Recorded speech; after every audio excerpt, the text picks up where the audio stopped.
एक गांव में सूरज नाम का किसान अपनी पत्नी के साथ रहता था। किसान बूढ़ा था, लेकिन उसकी पत्नी जवान थी। इसी वजह से किसान की पत्नी दुखी रहती थी। वो हमेशा अपने ही जैसे जवान पुरुष से शादी करने की चाहत मन में रखती थी। महिला के मन की बात को एक चोर समझ गया। वो रोज महिला का पीछा करने लगा। एक दिन उसने किसान की पत्नी को ठगने के विचार से उसे एक झूठी कहानी सुनाई।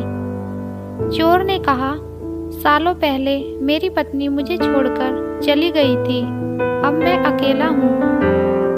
मैं तुम्हारी सुंदरता पर मोहित हो गया हूँ और तुम्हें अपने साथ शहर ले जाना चाहता हूँ। स्त्री यह सुनते ही खुश हो गई। वो फटाफट बोली, ठीक है, मैं तुम्हारे साथ चलूंगी, लेकिन मेरे पति के पास बहुत धन है। पहले मैं उसे ले आती हूँ। उन पैसों से हम जीवन भर आराम से रहेंगे। यह सुनकर चोर ने कहा कि ठीक है, तुम जाओ और लौटकर इसी जगह आना। मैं तुम्हारा इंतजार करूँगा। स्त्री घर पहुँची तो देखा कि पति गहरी नींद में था। महिला ने सारे जेवर और नकदी को पोटली में बांधा और चोर के पास चली गई।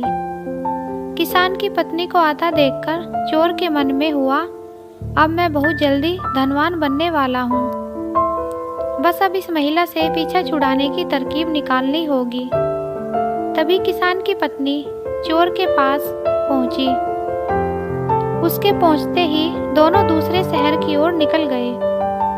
कुछ दूर चलने के बाद रास्ते में एक नदी मिली। नदी को देखते ही चोर को एक तरकीब सूझ गई। वह महिला से बोला, देखो, नदी गहरी है, इसे मैं तुम्हें पार करवाऊंगा, लेकिन पहले मैं यह पोटली नदी के उस पार रखूंगा, फिर तुम्हें साथ ले जाऊंगा। स्त्री को चोर पर पूरा विश्वास था। उसने कहा, हाँ, ऐसा करना ठीक रहेगा। फिर चोर ने कहा, देखो, तुमने भारी जेवर पहने हैं, ये जेवर भी तुम मुझे दे दो, ताकि तुम्हें नदी पार करने में कोई बाधा ना हो। यह सुनते ही किसान की पत्नी ने अपने सारे जेवर चोर को दे दिए। पोटली में बंधा धन और महिला के जेवर लेकर चोर नदी के पार चला गया। महिला उसके लौटने का इंतजार करती रही, लेकिन वो फिर कभी लौटकर नहीं आया। अब महिला को बहुत दुख हुआ और उसकी आंखों से आंसू बहने लगे, लेकिन पछतावे के लिए तब तक बहुत देर हो चुकी थी।